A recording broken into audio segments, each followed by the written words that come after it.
இது வெறும் கதை இல்லை, எனக்கு தெரிஞ்ச ஒரு அக்கா சொன்ன உண்மையான விஷயம். +2 லீவுக்காக அவங்க சொந்த ஊர் போயிருக்காங்க. அந்த ஊரில் ஒரு வீடு. அந்த வீட்டில் ஒரு அக்கா பெட்ரோல் ஊற்றி தன்னைத்தானே கொளுத்திக்கிட்டாங்க. அவங்கள காப்பாற்ற போன யாருமே தப்பிக்கல, எல்லாரும் இறந்துட்டாங்க. அந்த வீடு பாதி எரிஞ்ச நிலைமையில இன்னும் அப்படியே இருக்கு.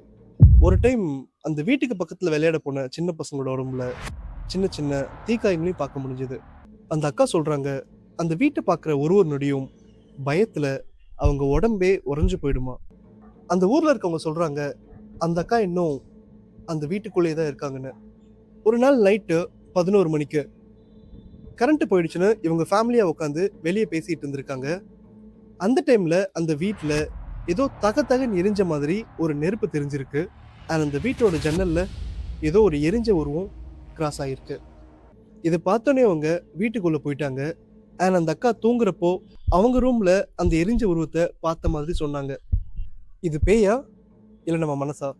பார்ட் 2ல பார்க்கலாம்.